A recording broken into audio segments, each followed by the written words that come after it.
John Hollywell. Nice to meet you. Hi. Nice to meet you. Good. I'm over there. Okay. Hi, Judy. Oh, testing? Is that about right? Okay. Yes. I just announced our meeting. No, but when I was saying, how were you? When I said, hi, Judy, I was being broadcast.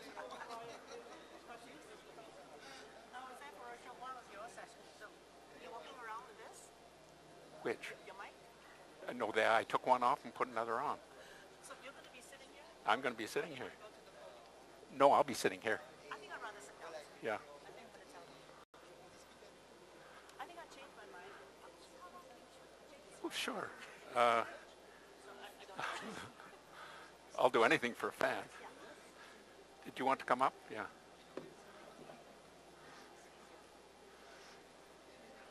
Everything is more fun when you're doing it with somebody else. Even having a picture taken.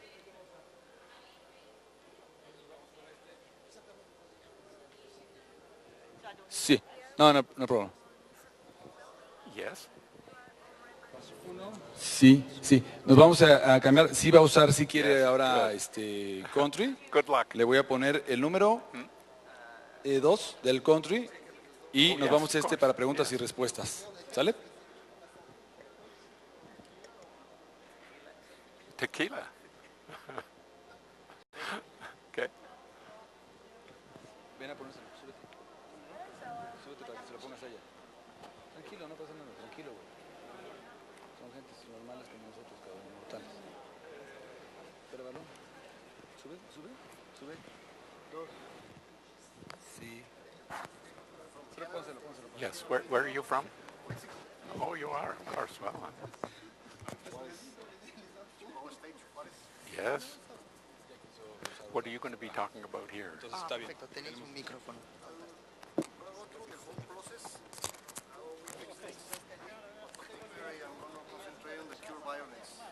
Okay. Good. That's a good place to start.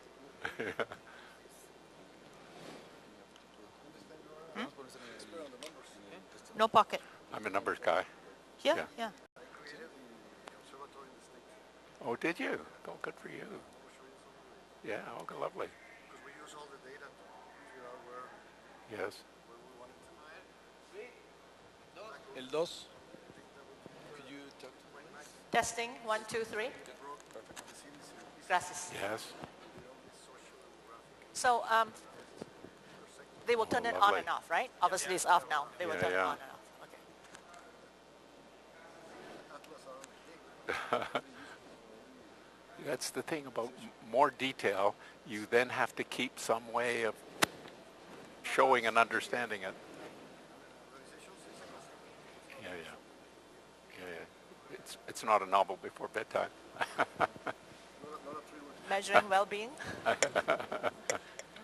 Are there actual direct correlations between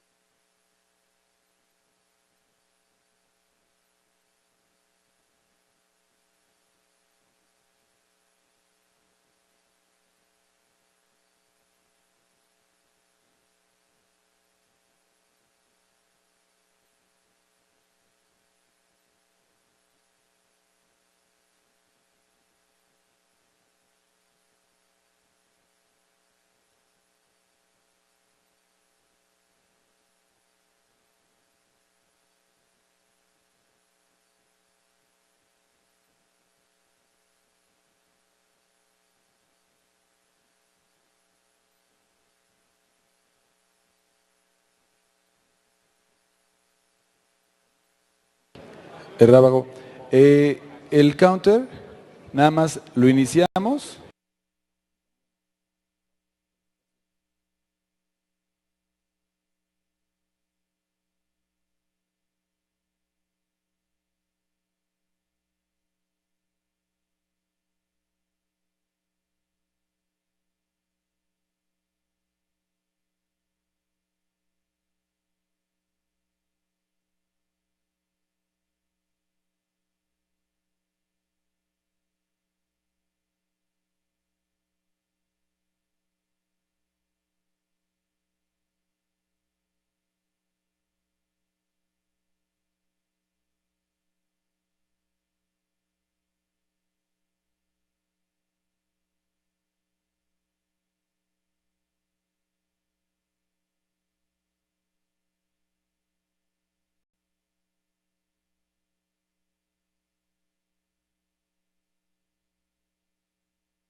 should have started.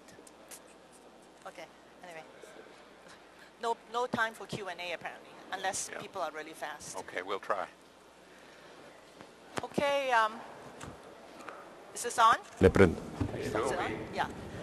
Okay, so welcome everybody to this Audio. session. Bienvenidos todos a esta sesión en construyendo unas sociedades pacíficas y cohesivas. Lo sentimos, empezamos un poco tarde, vamos a ponernos al corriente, así que el título de la sesión creo que es muy asombroso, es construir sociedades pacíficas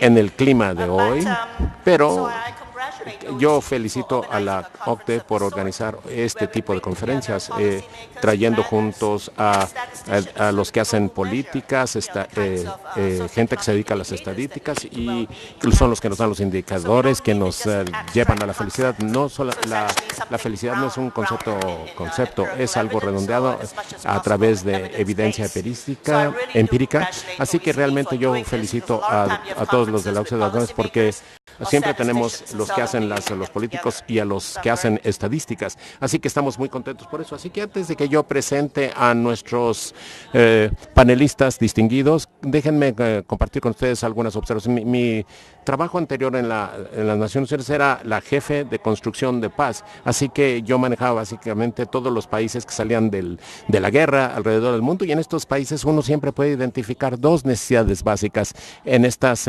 sociedades. Una es básicamente la ayuda humanitaria, como las necesidades básicas como albergue, agua, etcétera, y hay que tener un sentido de regla y el miedo al temor. Así que esas son las necesidades más presionantes de estas sociedades.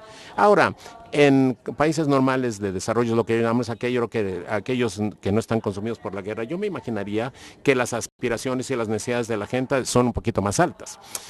La gente que quiere tener un sentido de pertenencia, la gente que quiere pertenecer a un Estado-nación, una nación que los cuide, que les proporcione seguridad, que les proporcione gobernanza, que les proporcione una visión para el futuro, calidad en los empleos, en la calidad, etcétera. Y la gente desea la autoestima, así como el completamiento de lo que se llama la autorrealización, la habilidad de tener buena educación y trabajos para satisfacer todo el potencial para que puedan contribuir al país y a la sociedad.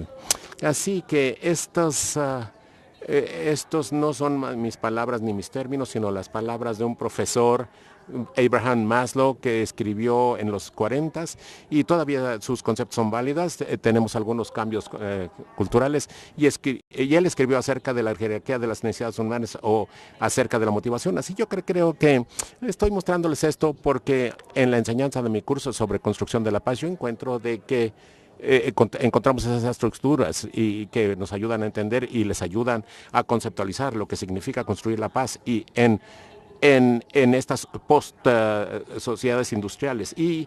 Y hablamos de programas y programas de ayuda, de asistencia por parte de la comunidad internacional en estos países. Yo pensé que podía compartir esto con ustedes porque este modelo puede ser aplicable con unas modificaciones a las necesidades de países normales que se están desarrollando. Así que les voy a presentar a nuestros panelistas. Tenemos 4 distinguidos, si no les importa, vamos a empezar.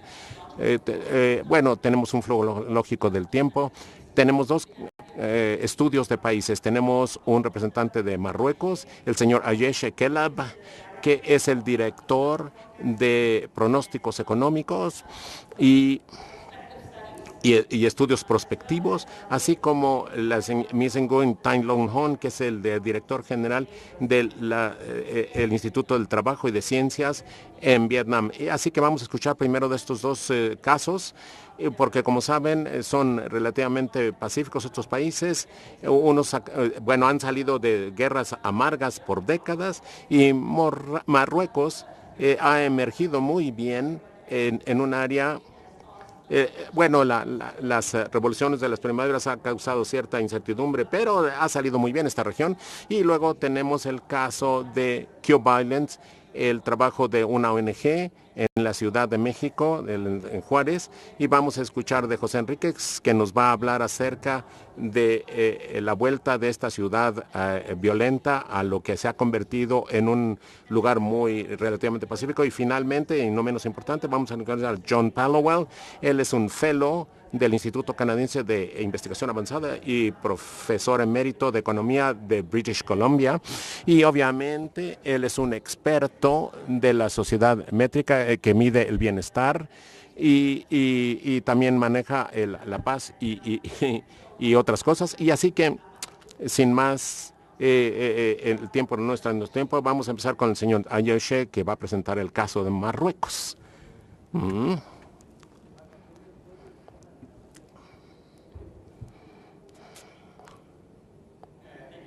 Muchas gracias, Presidenta. Estoy esperando que se cargue mi presentación.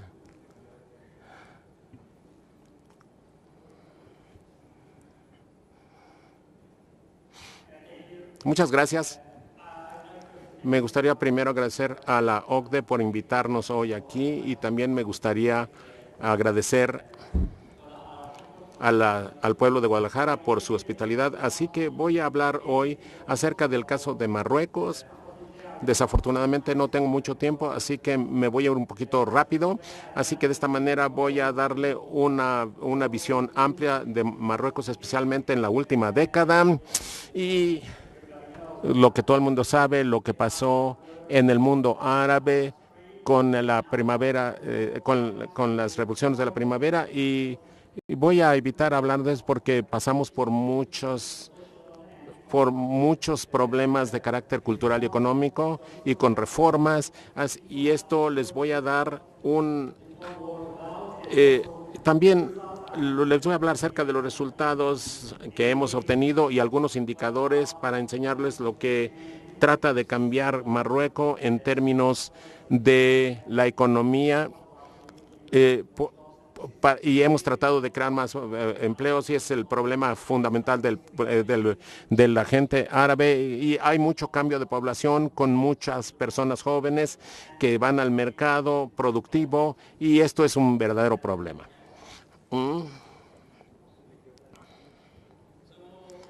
Así que Marruecos hasta ahora, si yo les digo historia en el mundo árabe, ha tenido un enfoque gradual. Esto es lo más importante. Pasamos por un enfoque agrario en cuanto a las políticas, reformas y la democratización, lo cual es muy importante. Y por eso en 2011 tenemos la adopción de una nueva constitución que nos proporcionó el progreso que necesitamos, y en septiembre tuvimos elecciones y el próximo septiembre del próximo año vamos a implementar elecciones parlamentarias que pueden cambiar el gobierno real. Y así que, hablando un poquito más acerca de lo que ha pasado en el 2000, esta es la era en donde hemos tenido muchas reformas.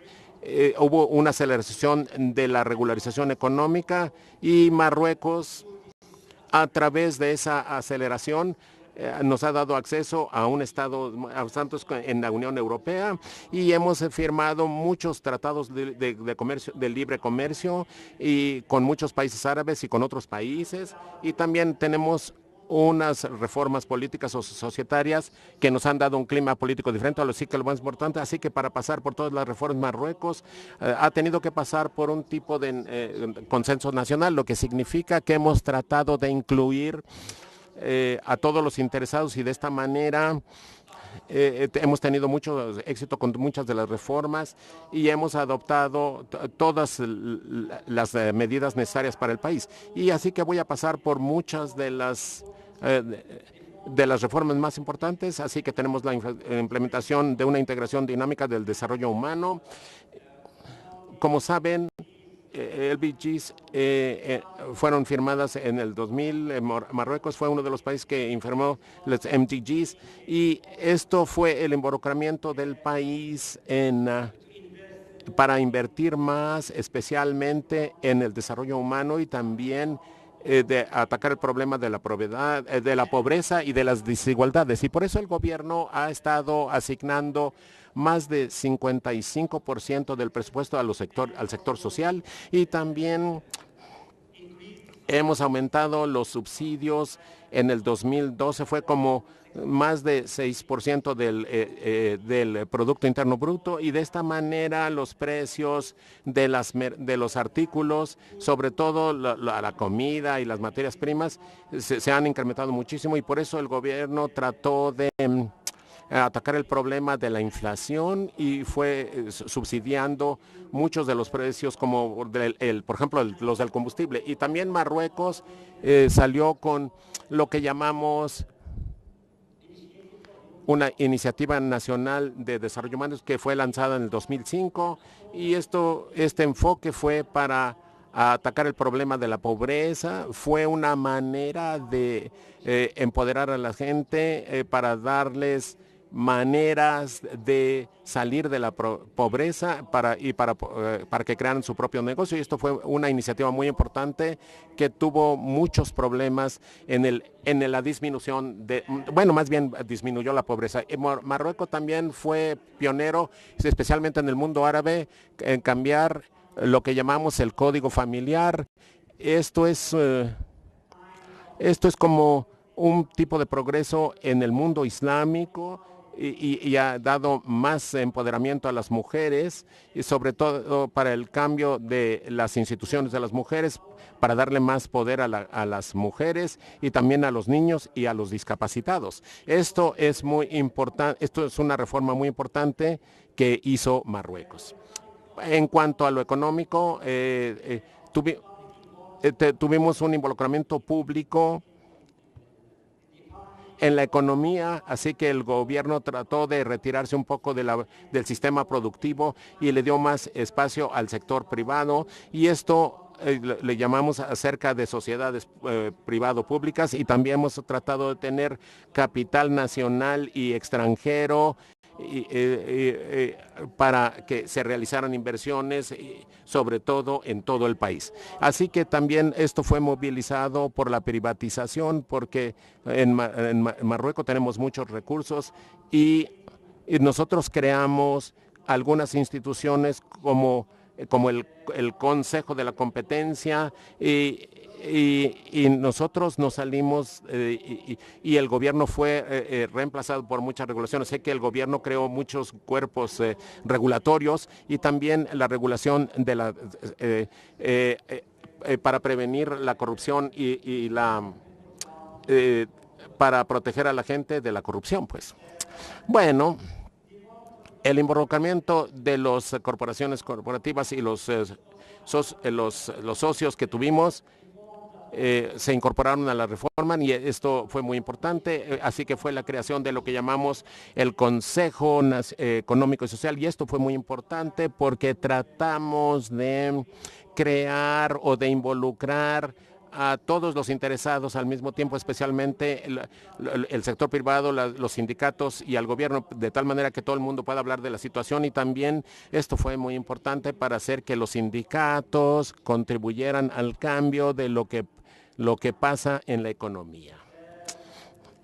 También con la Constitución del 2011 fue el facultamiento de las instituciones regionales. Marruecos ahora descentralizamos el proceso decisorio, sobre todo a nivel regional y local, y por eso tuvimos las elecciones en el 2015, el pasado septiembre. Tuvimos elecciones regionales y creamos cuerpos para que las regiones fuesen que estuvieran integradas por cuerpos políticos y que tuvieran sus propias autoridades, tanto a nivel municipal como regional, pero todavía son controladas por el centro. Marruecos es una monarquía, y esto, ¿se acuerdan que hubo muchos problemas con la Revolución de la Primavera? Marruecos también trató de dar más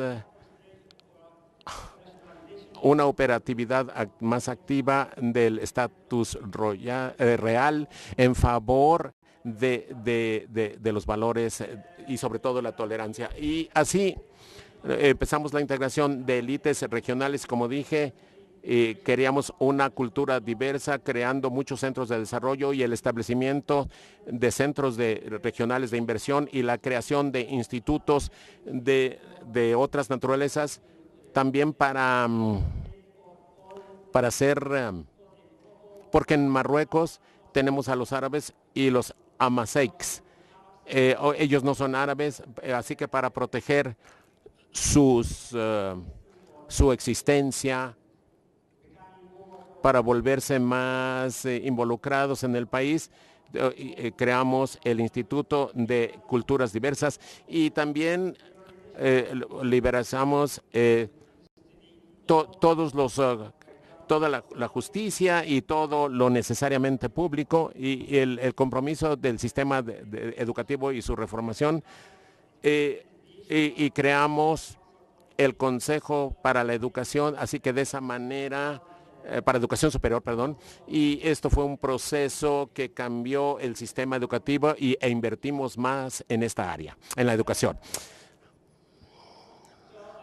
Así que en el campo económico tenemos la estructura y las inversiones y la modernización de las instituciones jurídicas, la contribución del gobierno a las inversiones, y las inversiones en Marruecos fueron más de como 24% del Producto Interno Bruto y para empresas públicas, y porque Marruecos estaba invirtiendo muchísimo en los últimos 2 años y la tasa de inversiones era mayor que el 32% del PIB. Es una de las tasas más altas de inversión porque Marruecos estaba muy atrasado en infraestructura, así que el gobierno trató de invertir de esta manera y trató de convertir especialmente, y esto fue a través de grandes proyectos como carreteras, energía, etcétera.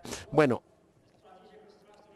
tuvimos un programa estratégico de estructuras. También Marruecos lanzó muchos planes, especialmente en agricultura, turismo, industria, energía y especialmente en agricultura, porque la agricultura afecta directamente a las gentes del medio rural que son pobres. Así que en 1208 tuvimos el Plan Verde. Este plan era para transformar el sector agrícola y hubo como 2 pilares. Uno para crear una agricultura competitiva y el segundo pilar era para reforzar los ingresos de la gente pobre en la agricultura. Les voy a dar algunas estadísticas que muestran como algún tipo de resultados de estas reformas, especialmente si vemos la tasa de crecimiento del PIB. Fue antes del 2000, era de menos de 3% y ahora es como de, bueno, 4.5%, pero se disminuyeron, algo se fue de 16 a 9%. Como dije, hemos invertido en las inversiones, llegó hasta el 32% y tenemos la buena voluntad para aumentar las inversiones a través, especialmente invirtiendo en infraestructura. La tasa de pobreza bajó muchísimo y aquí estoy dando los indicadores LDGs, porque Marruecos también ha logrado muchos de los NDGs, especialmente la reducción de pobreza y desigualdad. Así que la tasa aquí muestra que Marruecos, esto es un como resultado, ¿no? Especialmente en cuanto a la pobreza, debido a las transferencias que el gobierno está haciendo y de lo que llamamos la Iniciativa Nacional de Desarrollo Humanos. Esto hace que la gente pobre salga de la pobreza, y para la igualdad del género tenemos aquí las proporciones de educación de las muchachas y los muchachos, y mejoró como más del 90%. atacamos el problema de la igualdad de género. Así que esto parece un poquito como que tenemos buenos resultados, pero todavía tenemos algunos retos, especialmente cuando vemos el empleo en Marruecos. Ha invertido muchísimo en la estructura de la economía, ha cambiado muchísimo, y este es el problema, que la inversión que Marruecos estaba haciendo en el desarrollo humano y especialmente en la educación no fue satisfecho por una mejora en la economía, porque la economía estaba creando menos trabajos con menos calificación. Pero con la inversión de las empresas tenemos ahora gente más calificada que ahora están en el mercado del trabajo, y por eso, aunque tenemos muy bajo, una tasa de desempleo muy baja comparado con lo que solíamos tener, pero vemos que si desagregamos esta tasa aquí, podemos decir que la tasa para la gente con diploma es muy alto, es como el 20%, lo cual es muy malo porque la economía no está creando empleos para gente calificada, porque ahora tenemos que la agricultura es la productora mayor de empleos, y además porque estamos invirtiendo demasiado en el sector de la construcción que crea trabajos menos calificados, pero el problema es en la industria. Por eso el gobierno está muy consciente de que tenemos que pasar a través del proceso de industrialización, y no es muy fácil porque todo el mundo sabe que con la globalización es muy difícil ser muy competitivo, y esto es uno de los retos que Marruecos está enfrentando. El otro reto es la migración. La migración, Marruecos también conoce mucho el problema de migración, sobre todo del subsahara de África, y Marruecos es un puente para Europa. Muchos africanos vienen a Marruecos y se quedan ahí porque hay una ahí se esperan para irse a Europa y se quedan ahí, y ahora tenemos un gran problema migratorio, y esto es como más reformas que tenemos, por las que tenemos que pasar, y más profundas. Por eso hemos evitado lo que se llama las revoluciones de primavera árabes, y hemos lanzadonos a la evolución, y especialmente con la estructura del desarrollo de la población que está cambiando. Tenemos más jóvenes que están llegando al mercado del trabajo, y tenemos más gente mayor porque la gente se está envejeciendo. Los marroquíes, los mayores de 60 años van a ser como el 15%, y esto nos va a dar el problema con mayores cuidados, etcétera. Muchas gracias por su atención. Sorry? You can do that. It's up to you.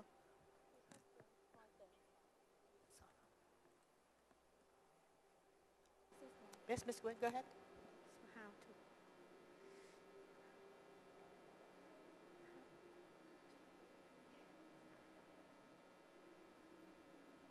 How to go?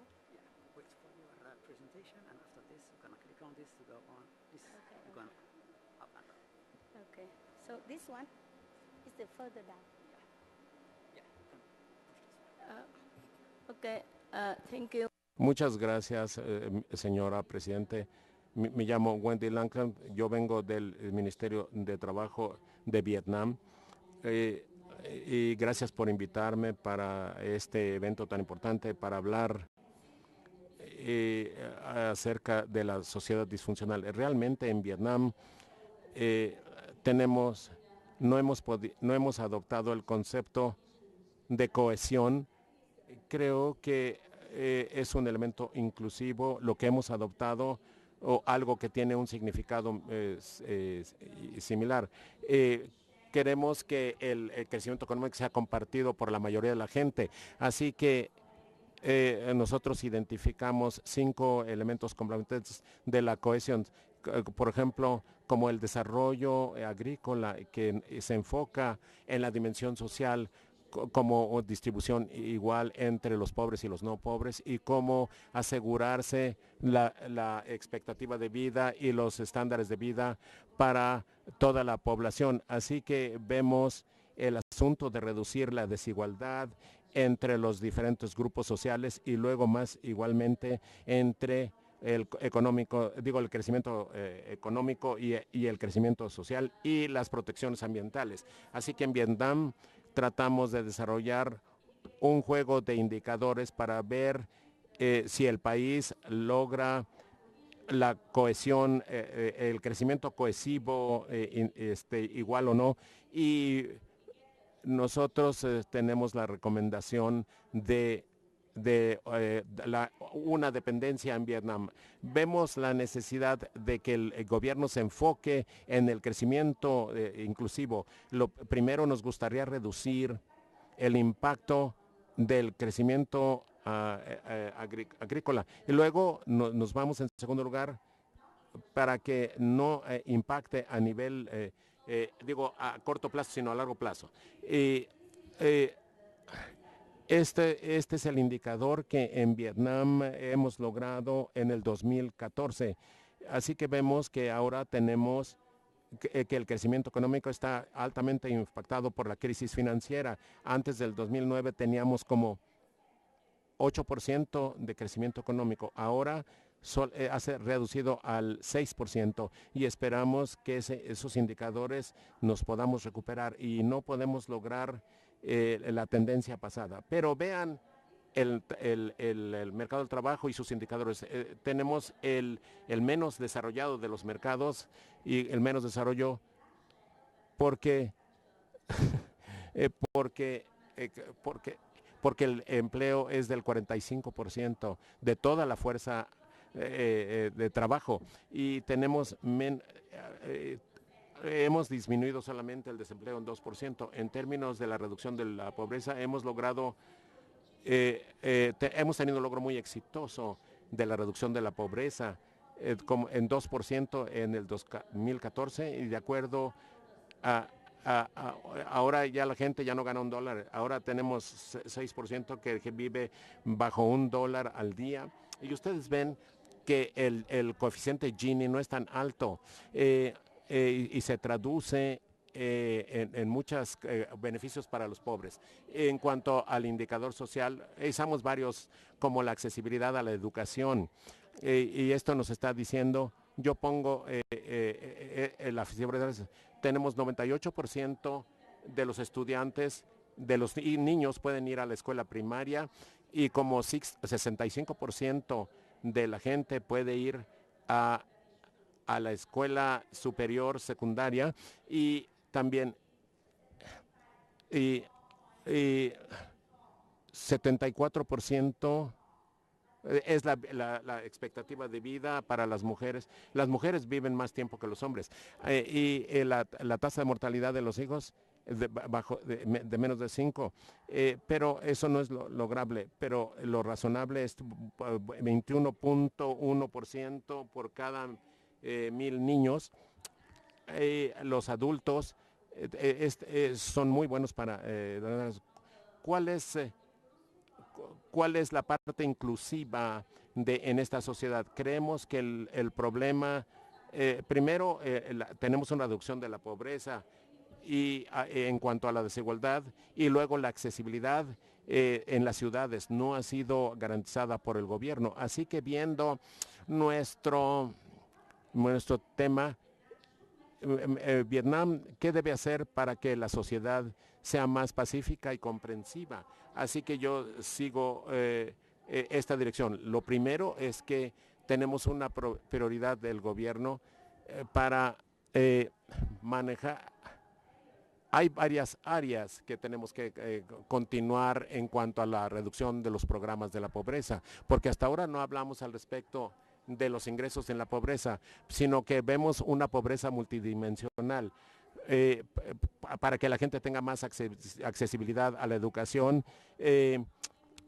por ejemplo, para las casas, la habitación. Y el segundo es que tenemos que reducir la desigualdad entre los diferentes grupos sociales en Vietnam. Si ustedes ven este indicador promedio, no ven la desigualdad, pero si ven los indicadores entre los grupos, ven que hay grandes diferencias. pueden ver grandes diferencias entre el medio rural y el urbano. Y luego también los que tienen tierra y los que no tienen tierra. Tenemos que ir más allá del el indicador promedio y viendo los grupos especiales.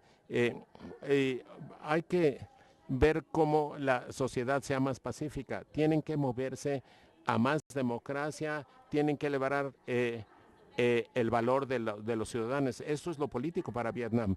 Pero finalmente, y lo menos importante, es el capital humano. La capacidad humanidad, ustedes pueden trabajarla con cualquier democracia y la pueden hacer con una sociedad. El segundo es cómo el gobierno puede hacerle.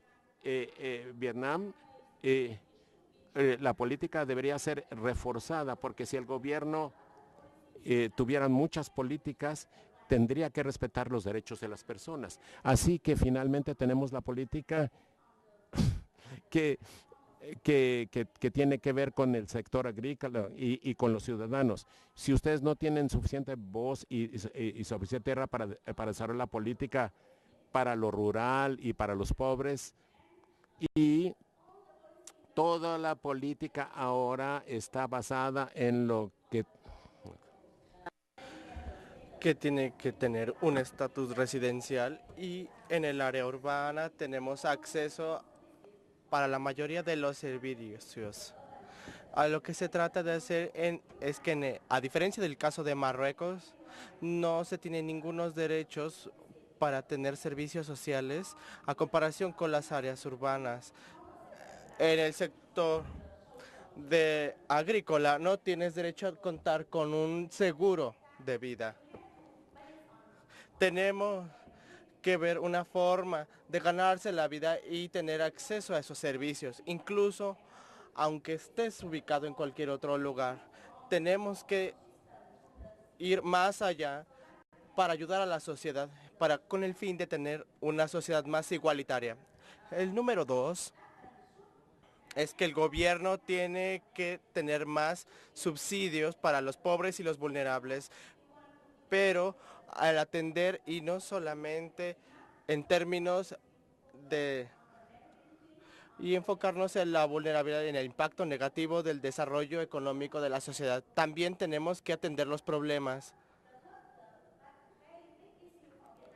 Y es un problema muy grande para Vietnam y es la implementación. Y vemos que que muchas cosas no son perfectos, porque no todas pero todas las personas son iguales. Tenemos un problema de implementación porque eso se ve impactado en términos de políticas, la planeación financiera y entre otras. Y hay veces que no llega a alcanzar a la gente. Y tenemos que mejorarlo, incluyendo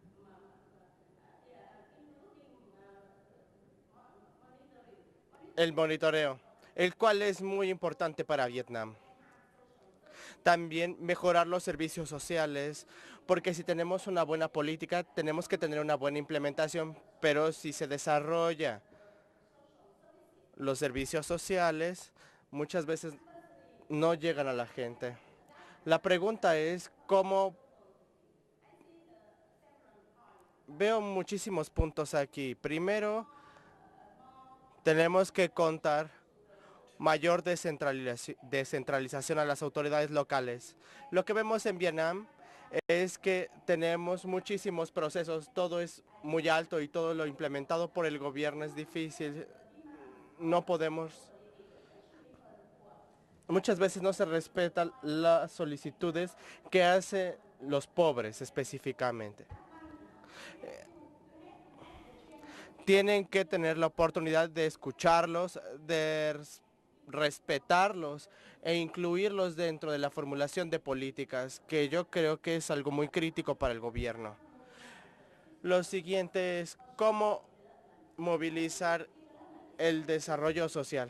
Para el desarrollo económico es muy sencillo, simplemente tenemos una Secretaría de Desarrollo, una Secretaría de Finanzas, pero en términos siempre de los pobres, ellos sienten cierta reticencia con respecto del gobierno, porque la sociedad, a final de cuentas, es muy importante. También el papel de las ONGs y la voz de la sociedad civil tiene que ser respetado por el gobierno. Durante el proceso del Congreso de Partidos, que fue algo muy importante para el Vietnam, cómo es que los partidos respetan la voz de las ONGs, así como de la sociedad civil.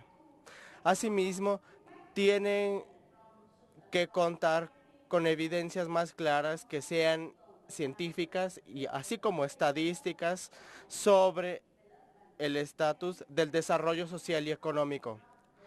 Finalmente, pero no menos importante, tenemos que contar dentro de la agenda a los niños. Como pueden ver, tienen que incluirse dentro de las prioridades del desarrollo social.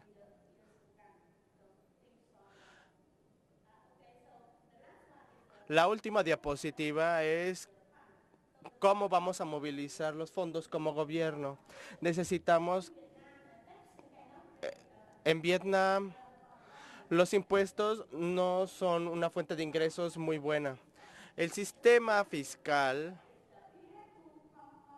tiene que ver con que nosotros tenemos que regresar a atender la corrupción con mucha seriedad en Vietnam. No solamente estamos hablando de corrupción financiera, sino también de corrupción política. Y tenemos que tener algo así. Entonces, estamos hablando de la corrupción política. El diseño de políticas y la implementación de políticas también son importantes.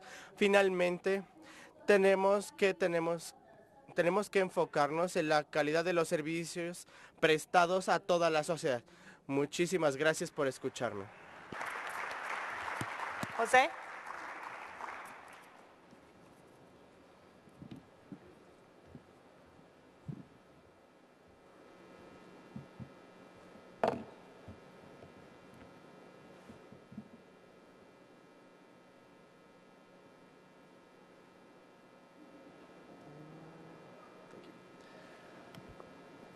Well, I'm going to share the experience. Voy a compartir la experiencia de Ciudad Juárez. De hecho, yo soy de Chihuahua, donde está ubicada Ciudad Juárez.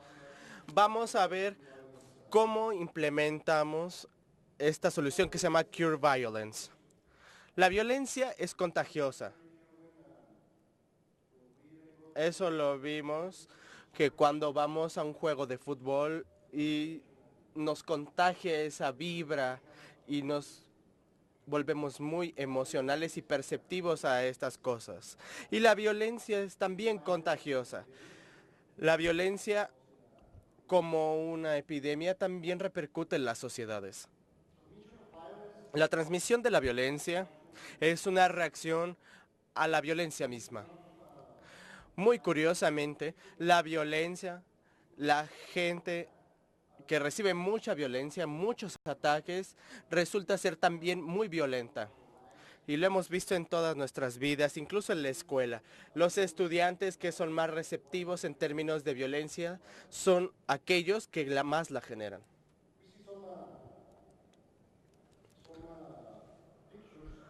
Aquí tenemos algunas imágenes de los tiempos difíciles que el estado de Chihuahua, en particular Ciudad Juárez, ha tenido desde 2008 hasta 2012. Antes, cuando buscabas en Google Chihuahua, veían todas estas imágenes hermosas de paisajes, pero ahora vemos las que teníamos en la pantalla. ¿Cómo podemos detener la violencia? ¿Y cómo podemos atenderla como un asunto de salud? Primero, tenemos que interrumpir su transmisión. Como una enfermedad, tenemos que ver a los enfermos. ¿Quiénes son las personas que la contagian? Cuando la encontramos, aislamos a esa persona y lo controlamos. El siguiente problema es que muchas veces tenemos que ir con las personas que tienen mayor probabilidad de enfermarse, porque son las que son más proclives a promover o a diseminar esa enfermedad. Así que tenemos que tratarlas también. En el SIDA, el primer paso es ubicar a la persona que padece SIDA y controlar su comportamiento. La segunda etapa es encontrar las personas que son muy proclives a enfermarse y controlar esa enfermedad. Por ejemplo, las personas que están en el ramo de la prostitución. Y lo último es cambiar las normas de grupo. Tenemos campañas muy exitosas para la prevención que han evitado que esta enfermedad se vuelva en un problema mayor en la sociedad. Y la violencia es igual, tenemos que definir los conflictos, detenerlos y en la segunda etapa tenemos que ubicar a las personas que son más proclives a recibir violencia, tratarlas y finalmente informarle a la gente que hay otras formas para resolver problemas, que son distintos, que son mejores que matar o matarse entre ellos. Para interrumpir tenemos que encontrar dónde hay más probabilidad en que haya violencia, así que mapeamos las áreas y empezamos a tratar a conciencia todas esas áreas. Después tenemos que contar con trabajadores sociales capaces. Necesitan ser creíbles y en algunos momentos de su vida, en algún momento de su vida, fueron drogadictos, provienen de esas áreas o tal vez que son personas que tienen un puesto o un papel importante dentro de sus sociedades. Posteriormente tenemos que encontrar a las personas que son violentas, que son las más vulnerables a riesgos, gente que son criminales o que tienen conflictos constantes con la ley. En prevención se llama el área terciaria. Formamos alianzas con las organizaciones correctas. ¿Cómo funciona? Encontramos a la persona que tiene el problema, que es violenta, le preguntamos si va a la escuela, le dice que no, y te dice, porque no tengo esto y lo otro, y es ahí donde entramos en acción con nuestros socios y tratamos de sacarlas de sus actividades criminales y tratar de fomentar la comunicación con sus pares. Ahora, el cambio en normas. Enseñemos a las comunidades que los problemas pueden resolverse de formas distintas, no siempre con violencia. Entenderse a sí mismo, entender sus problemas, ver lo que pasa, vean lo que pasa. Porque muchos de los conflictos de bandas, de pandillas, empiezan con una relación, con un problema, tal vez con una novia, y tal vez fue un chisme. Es un problema que resulta fácil elucidar. En términos de implementación, tenemos que detectar a las personas, posteriormente atenderlos y después cambiar las normas. Eso básicamente se realiza a través de un seguimiento de estadísticas y recursos técnicos. Esto es lo que tiene que ver con las perspectivas de salud y la medición es sorprendente. Yo no pertenecí ni pertenezco ahora al sector salud, pero he visto muchos avances. Pero recordando en 2010, cuando Juárez se convirtió en la ciudad con mayor tasa de homicidios en todo el mundo, que la tasa anual era de 212 homicidios por cada 100,000 habitantes. Fue un año muy difícil. Incluso yo mismo estuve en Ciudad Juárez y estuve a 30 metros de un tiroteo. Y todo sucedió muy rápido. Y simplemente no puedes vivir en una ciudad así. Y cuando se habló de la felicidad, yo no estaba feliz con vivir ahí porque tenía miedo de salir a la calle. ¿Qué es lo que hemos hecho desde una perspectiva de una ONG, desde el sector comercial? En Juárez mismo creamos diferentes ONGs que posteriormente se convirtieron en un tema muy importante e interesante. No para fines de esta conversación, pero se llaman mesas de seguridad, donde las personas controlaron la agenda y empezaron a tratarse con la autoridad como pares. En el resto del estado, el sector comercial creó un comité de competitividad que fue para tener un ejercicio con los candidatos a gobernador y creamos una agenda, nos reunimos en todo el estado y transformamos a ese Consejo Estatal que tiene 50% de civiles. No es consultivo, es un Consejo de Seguridad Social y Civil y está compuesto 50% por ciudadanos. Y es un avance muy grande en México como país e incluso también a nivel mundial. Asimismo, promovimos un impuesto que es autoimpuesto y hablamos con el gobierno en el que se le pedía que se le impusieran impuestos adicionales al sector comercial con el fin de poder contar con recursos para poder tener la posibilidad de crear ejercicios con la sociedad civil. En el sector civil le pedimos que participara activamente en esto y que también fuera responsable. No queremos fondos públicos, queremos que el sector público esté convencido de este ejercicio. ¿Cómo Cure Violence llegó a esto? En 2013 la tasa de homicidios cayó a 32%, incluso era un poco alta. En 2010 fueron de 200.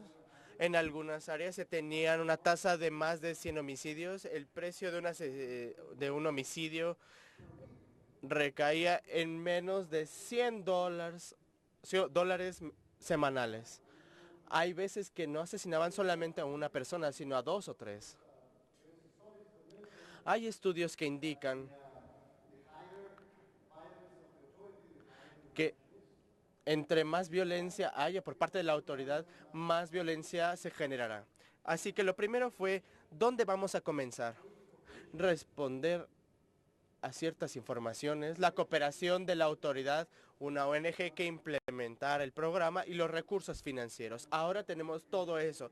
Tenemos un observatorio creado por ellos, tenemos la mesa de seguridad que les expliqué, tenemos las ONGs que lo implementan, tenemos los recursos financieros que tienen que ver con el autoimpuesto y el programa. Lo hicimos muy rápido. Yo creo que es el programa de atención a la violencia más rápido que hemos implementado. Utilizamos la información en la selección de la comunidad adecuada, también la residencia de los criminales, que tal vez fue la primera vez que se hizo en el país. Fue una combinación de la información de referencia, de heridas por homicidio, la residencia y el conocimiento local de áreas conflictivas. También utilizamos datos de los medios sociales, la densidad de actividad económica, otros indicadores, y lo que creamos fue una especie de diagrama del tejido social que pudiera ayudarnos a comprender lo que realmente pasaba, además de la información que obteníamos de las áreas. Tuvimos que implementar el programa en áreas que no necesariamente tenían la violencia ocurriendo dentro de ellas, sino en áreas donde la violencia acontecía, pero en otras áreas también.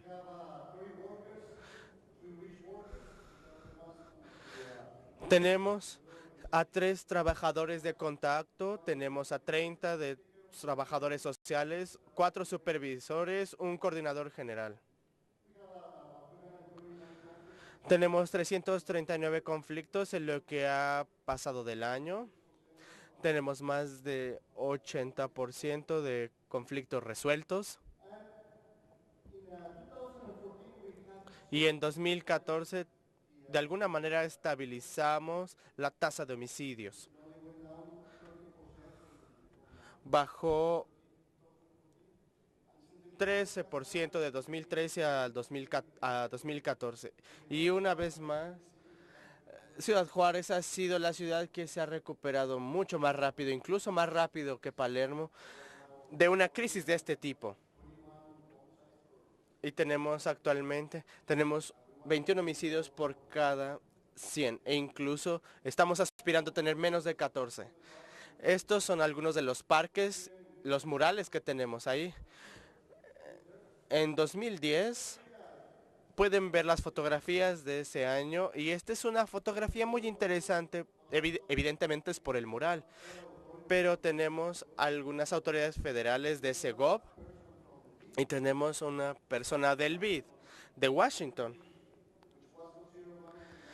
que fue en uno de los lugares que era más considerado como más de los peligrosos, incluso sin guardaespaldas, caminamos por todo el área, porque actualmente Juárez ha resuelto ese problema y este tipo de problemas pueden existir o coexistir incluso con las autoridades. Yo creo que Juárez ha encontrado la fórmula en la que las autoridades y el trabajo social pueden coexistir y realizarse. Y es un programa muy idóneo.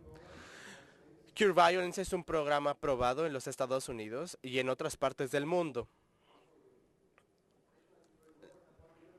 Les agradezco su atención y creo que me fue bastante bien porque aparte de todo me sobró un minuto.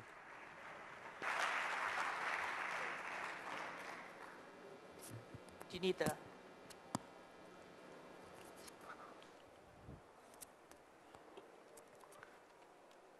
This is the magic of Este es la magia, ¿no? Porque mi tema tiene que ver con el vínculo entre el bienestar subjetivo y tener una sociedad cohesionada. Ustedes nos dieron unos ejemplos bellos de cómo se hizo. Y ustedes mencionaron que se quería hacer de una forma distinta, la forma de movilizar y utilizar esos recursos humanos, especialmente aquellos cuyo comportamiento tiene que cambiar y también moviliza el cambio. Y hablando con las personas en la ciudad, de las personas que viven en esas áreas de alto riesgo, y yo considero que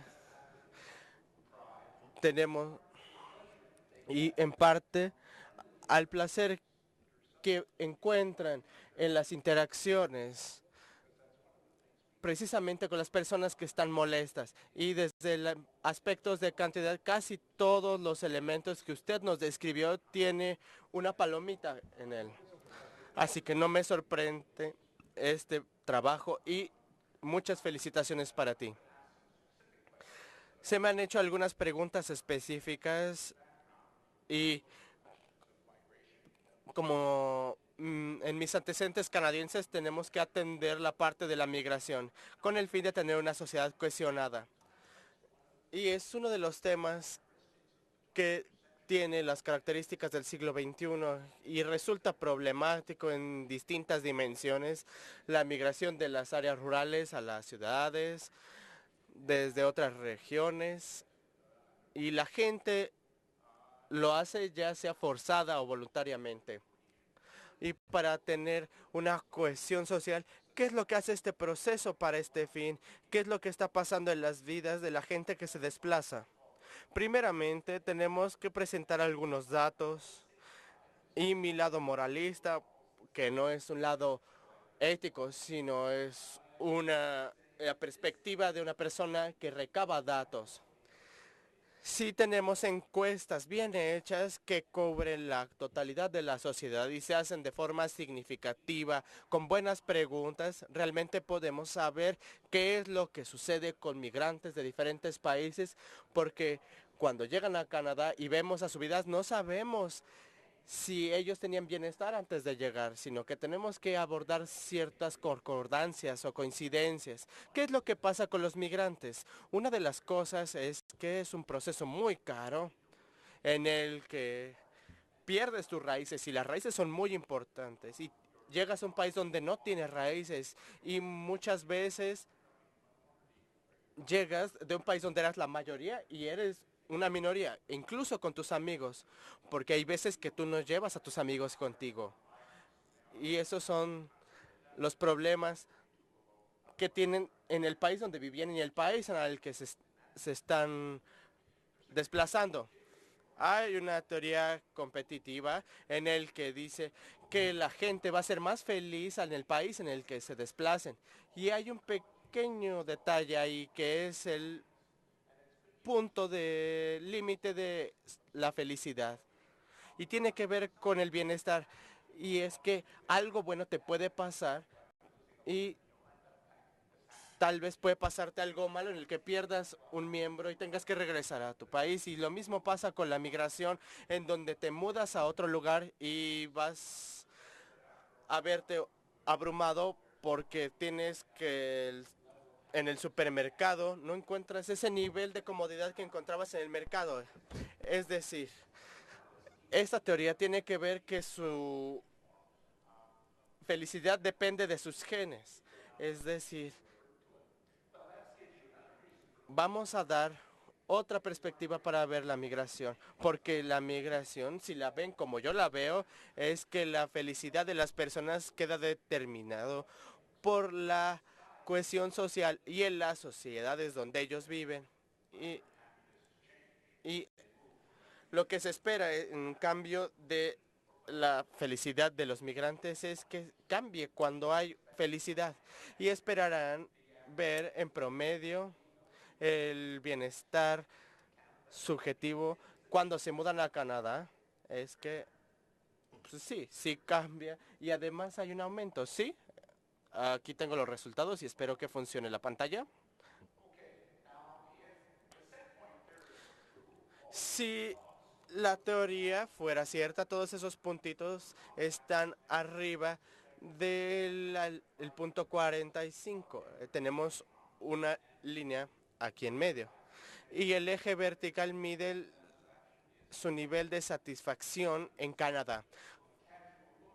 Como pueden ver someramente, les he dado una perspectiva general con números que a comparación de otros países se tienen comparadores más precisos de las características de las personas, porque Canadá se caracteriza por la diversidad de sus migrantes, incluso a nivel universitario, y nos importa que la gente sea feliz. Así que para niveles de felicidad relativos tienen que ver con estas características de su país de origen. Así que el problema no es ese. No vamos a aceptar a gente que tenga los mismos niveles de felicidad que un canadiense y solamente por eso los aceptamos. Tenemos una pendiente que es una... Si ustedes conocen mi trabajo en Trust, se darán cuenta que el nivel de confianza social refleja en gran medida el lugar donde vives, pero también tiene una impronta del lugar en el que creciste. Tal vez a los primeros 20 o 30 años, la impronta es un poco menor, de 10% tal vez, pero lo pueden ver representado aquí. Estos puntos que se muestran aquí pueden ver en gran medida simplemente es algo que sucedió en Canadá, que se vio, fue un impulso latinoamericano en bienestar subjetivo, que conforme a lo medido aquí. Pero básicamente todo está bien ubicado en esta línea recta. Alguien me dijo que queríamos ver algo más. ¿Por qué no nos muestran a los migrantes que los dividen en 4 categorías, dependiendo del país de origen? Y la gente que vive en Canadá. Aquí tenemos algunos de ellos. Ahora estamos viendo el caso latinoamericano. Vamos a poner a los migrantes en la muestra, porque el tamaño de esta es que la gente que viene de Botswana, Canadá, y entre más atrás vayas, más datos obtienes, y entre mejor sea la encuesta, mejores datos obtienes. Así que no es que veamos a un país en específico. Así que Llegando al 94 vimos a los migrantes de 40 años. Aquí vemos a los migrantes mayores de 20 años. Tal vez te tome algo de tiempo en el que se acoplen a vivir en Canadá y esperemos que el nivel de felicidad en estas personas aumente y que haya un aumento en el momento en el que se muden a un lugar muy bonito y agradable, y estamos encontrando un punto muy interesante en el que hay una adaptación neta, así que sin importar de dónde eres, de 0 a 10, de 0 a 20 años o de 0 a 40 años. Sí, vamos a regresar todas las personas que están incluidas en este factor. Les voy a mostrar que las personas que son más felices en la parte rural van a las ciudades. Y eso está más cerca de los promedios canadienses y sin embargo estarán ahí sufriendo del frío y estando en grandes ciudades, eso lo hace un poquito más sorprendente. Ese es el resultado neto. Muchas gracias por eso. Ahora, esta es la imagen latinoamericana y es un grupo bastante feliz. En primer lugar, el promedio se ha elevado. Ustedes pueden ver lo que ha pasado. Y aquí parece que no hay muchos problemas. Ha habido un empuje en todos los números, excepto los 10 en ese caso. Pero el promedio se ha elevado como 0.7 de un punto, lo cual es equivalente a algo de los ingresos. Eso no es un efecto significativo, pero para darles un caso alternativo, vean la línea azul o las líneas azules conforme me muevo a la siguiente. Las líneas azules son muy similares, pero las rojas son completamente diferentes. Estos son migrantes que vienen en los mismos 20 años de Europa Oriental a Canadá. Vienen de una sociedad menos feliz que las sociedades latinoamericanas y todos están de alguna manera, tienen más o menos el mismo nivel, aunque no se mueven al mismo nivel que los latinoamericanos, pero casi no hay diferencia entre los emigrantes de la Europa Oriental y el resto de la población. Y hay una caída como de unos 3 puntos. Voy a moverme rápidamente para decirles otro asunto, el cual es la cohesión, lo que la afecta y qué hace para ustedes. Hay una línea de literatura que se está acumulando ahora que dice la cohesión social y una variedad de medidas, y la alta confianza social es una, el sentimiento de pertenencia a una comunidad es otro, el asunto de neutralidad, esto tiene consecuencias de malas cosas. Aquí está un ejemplo particular. Si ustedes sienten que este caso en donde me veo a la encuesta social de Europa tiene como 32 países y tiene muchas variaciones en ella, no tan grandes en cada país, pero las estamos jalando aquí. Y ustedes encuentran que si ustedes son un miembro de un grupo y que se sintió discriminado en este país, y esto es solución, si está usted en ese grupo o no, un promedio de satisfacción de vida, si ustedes están en una confianza social baja, es más de medio punto, y si usted es una persona que tiene una alta confianza social, entonces menos de un tercio de un punto. Es lo mismo que encontramos en muchos trabajos subnacionales. Si ustedes se sienten que pertenecen a la comunidad, algo les pasa a ustedes en la calle, un gesto o algo de esa naturaleza, ustedes sienten que pertenecen a la comunidad, ustedes se lo quitan o no le hacen caso, lo pasan por alto. Si es de hecho un caso en donde tienen miedo o ustedes lo tratan como una evidencia posterior de que esa comunidad es un mal lugar en donde trabajar. Así que ustedes tienen estos efectos acumulativos.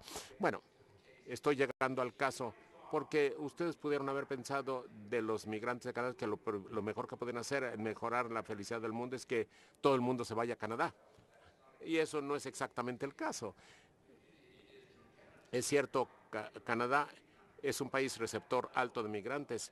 Para tener ese nivel de adaptación en un país que tiene una población de menos de 40 personas, que crece por la migración como con 1/4 de millón al año, es muy impresionante. Hay Hay un buen número de capacidades en donde la capacidad de las comunidades para manejar eso está limitada. Y por supuesto, la carga de esta investigación de bienestar subjetivo no es el mudarse a Canadá. Sin embargo, de países no felices a felices, y si ustedes lo piensan en que están viviendo en Juárez, ustedes se mudan de Juárez a una comunidad más pacífica o haces que Juárez sea más pacífica. Entonces, debido a que todos esos determinantes del bienestar subjetivo son el tipo de cosas que ustedes pueden hacer en sus comunidades en las que ya están para buscar el mundo para un lugar en donde ya ha resuelto esos problemas, es la manera torpe de hacerlo. La mejor compensación que podemos hacer es ¿qué podemos hacer para lugares donde no son muy felices? Hay que duplicar las políticas que permiten la felicidad en otros lugares, en otras comunidades. Esta imagen que es risible, mente pequeña en términos de cómo la ven, pero aguántenme. El eje horizontal es el sentido de pertenencia a la comunidad. No es toda la historia, pero es una cosa que se pide en nuestras grandes encuestas en Canadá. Así que necesitamos 1/3 de personas para ver el promedio de felicidad en estos pueblos más pequeños. Y la satisfacción de vida promedio de estas comunidades está en el eje vertical. El tamaño de la burbuja es el tamaño de la población. Entonces, ¿qué vende eso? En primer lugar, que la gente son más felices en comunidades donde hay un mayor sentido de pertenencia de la comunidad. Eso parece muy obvio. Otras cosas también están ocurriendo, pero eso no se va a ir aunque ajusten otras cosas. La otra cosa que ustedes notan, y no se va a ir tampoco, es que la gente promedio son más infelices en las ciudades más grandes. Eso no se va a ir tampoco.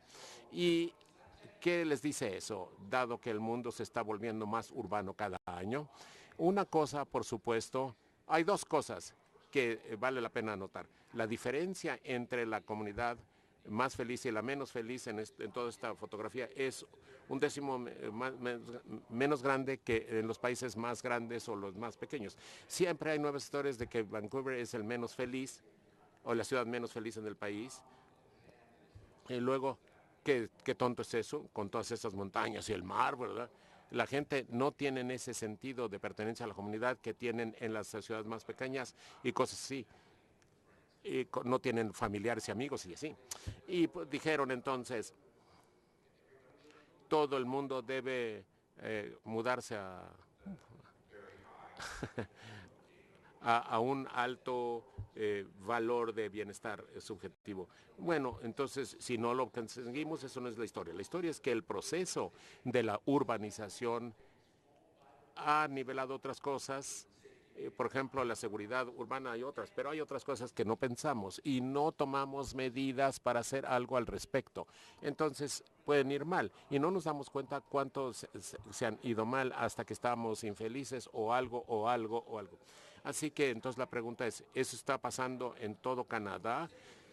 Las personas en las ciudades están empezando, yo debo admitir que no es tan dramático como tu experimento de Juárez, pero esencialmente está ocurriendo.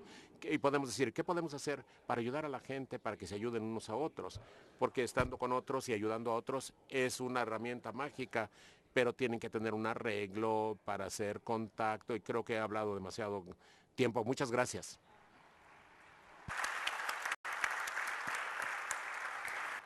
So in a way, Professor. Ok, profesor, usted ha traído la discusión en toda su máxima expresión milagrosamente. Usted ha hecho que se unan todas las historias en las sociedades progresivas de su evidencia y las cosas milagrosas que ustedes están haciendo en Juárez, y luego nos vamos a generalizar en ciertos aspectos y por qué las cosas son como son. Se me dijo que no teníamos tiempo para preguntas. Tenemos 7 minutos que nos quedan y no voy a resumir porque mejor los escucho a ustedes y sus preguntas. 7 minutos que nos quedan, así que podemos tomar 1 o 2 preguntas. ¿Alguien con una pregunta que le esté quemando la mente? A ver, por favor, no sean tímidos porque no tenemos mucho tiempo, ¿eh? Por favor, adelante, un micrófono. ¿Tienes un micrófono o gritas? Pues no lo vamos a poder interpretar. Sí, grita. Here comes the mic. Ahí va el micrófono, dice el señor. Hola, Jim. ¿Cómo mantienes la confianza en ciudades que ya tienen ese nivel de intimidad o pertenencia? A lo mejor en tu gráfica tú no mostraste eso en las otras ciudades grandes de Canadá, que pueden ser más baja que en las ciudades más pequeñas, pero comparándolo con otras ciudades, en las ciudades es muy alta en la confianza y la pertenencia. ¿Cómo no pierdes eso? ¿Cómo le haces para no perder eso? Esa confianza. ¿Cómo no puedes perder estos niveles de personalmente tú puedes perderla? Uno de las características de Robert Putnam en los Estados Unidos en los últimos 40 años es que los niveles de promedios de confianza percibida ha caído en Estados Unidos, donde los ingresos se han elevado, pero la confianza, la gente pierde contacto positivo o contacto negativo. Esa es la fuente primaria de confianza social. Hay un gran volumen de experimentos y haciendo las cosas juntos para ayudar a otros es también en comunidades, empresas que hacen que sus equipos se junten para hacer algo, que no están haciendo cosas mágicas, sino ayudando a otros. Eso es una pegadura, un pegamento mágico. Y por eso, esas son iniciativas locales. No le llegas al gobierno en donde vamos a mejorar la confianza. Confía en nosotros. La confianza es una de esas palabras que alguien dice que si se dice deliberadamente no le escuchan. Pero pueden hacer cosas. Pueden mejorar la confianza y gradualmente a través de la ciencia podemos aprender cuáles son algunas de esas cosas y cómo hacerlas de una manera. Pero eso es desbloqueando el potencial humano para ayudarse unos a otros, pero necesitas un contacto suficiente para hacerlo. Vivimos estas preguntas elásticas en todo el mundo. Después de 2011, del temblor del tsunami en Fukushima y lo de Fukushima, ¿cómo podría ser cuando tenían esas cosas terribles? Y la respuesta es que ya encontramos, después de los terremotos en algunos lugares, en unos, no en otros, ellos pelean y se enojan unos con otros y terminan desilusionados de sí mismos. Los terremotos en las comunidades de alta confianza social, todos se sorprenden de cuánto se reúnen y se ayudan. Así que hay un punto en donde se llega a lo máximo y hay que tener cuidado con eso. Muchas gracias. ¿Otra pregunta?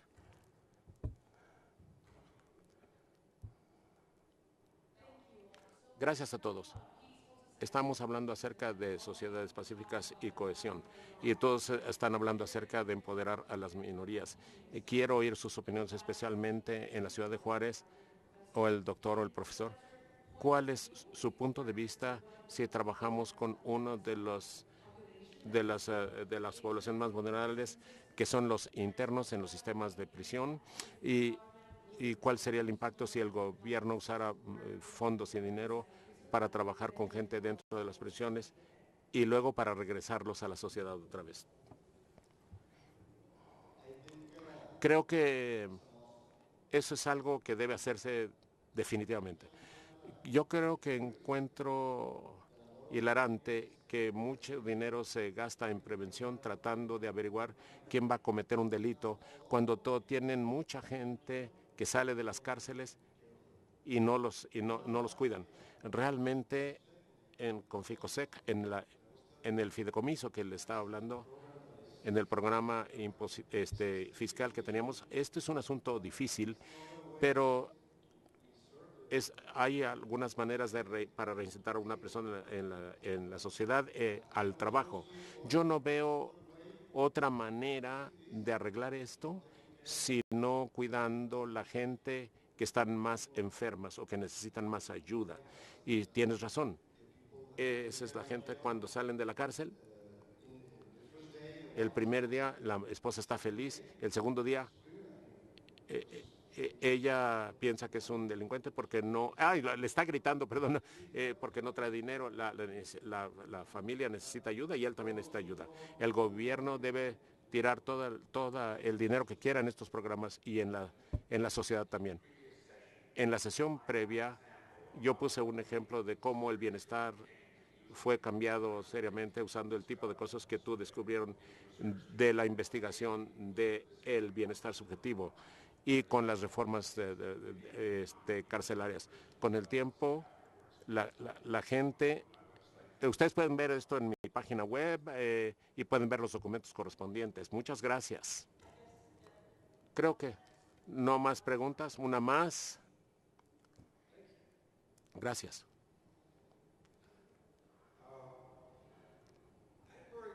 Estoy muy contento de ver ahora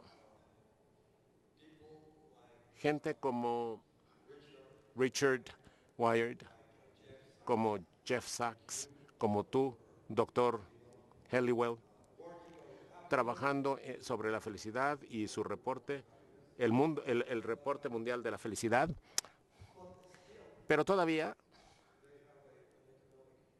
tienen un punto de vista económico. Todavía no tienen mucha profundidad o investigación muy profunda sobre la psicología como deberían, como el delito, la violencia. Realmente se enfocan en estadísticas, Enrique. Ellos deberían tener más enfoque psicológico, como la violencia no es exactamente así. Cuando tienen un punto de vista psicológico, ustedes pueden ver como el principio de Shakespeare, en donde ustedes pueden realmente poner atención o llamar la atención cuando ustedes trabajan con el acoso escolar, con el bullying.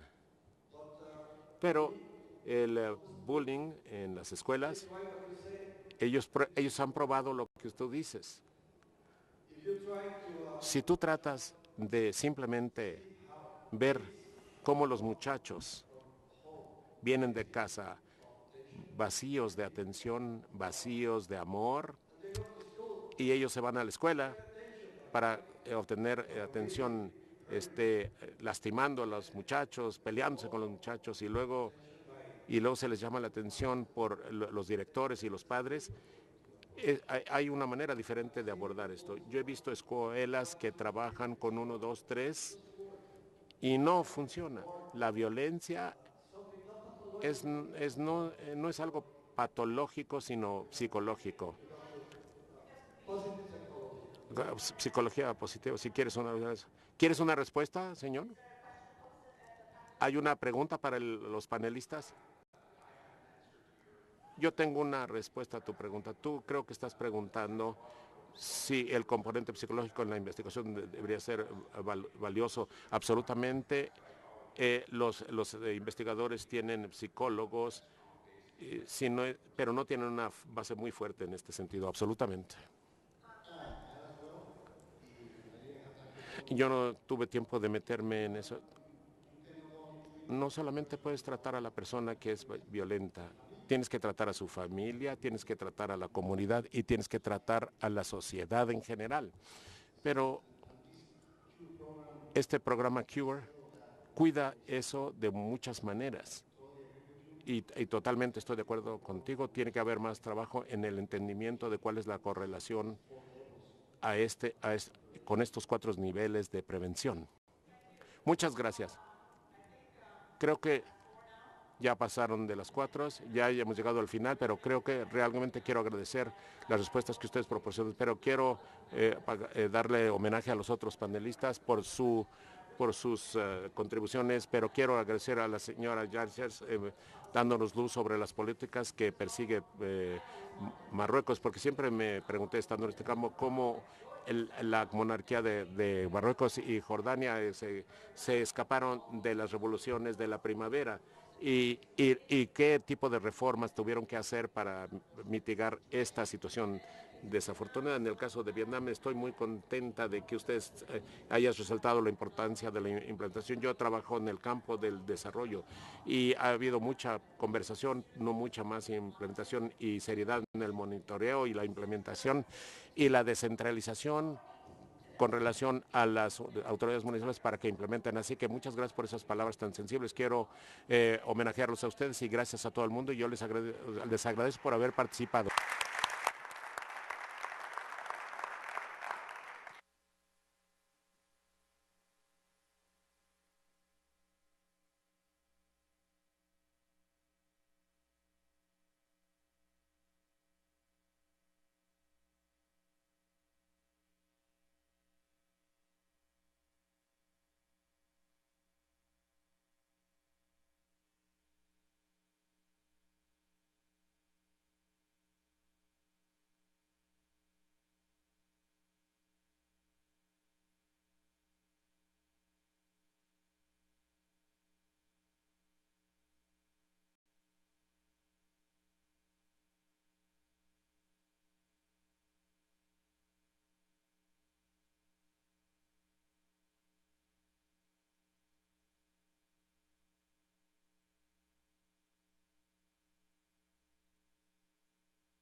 Yeah.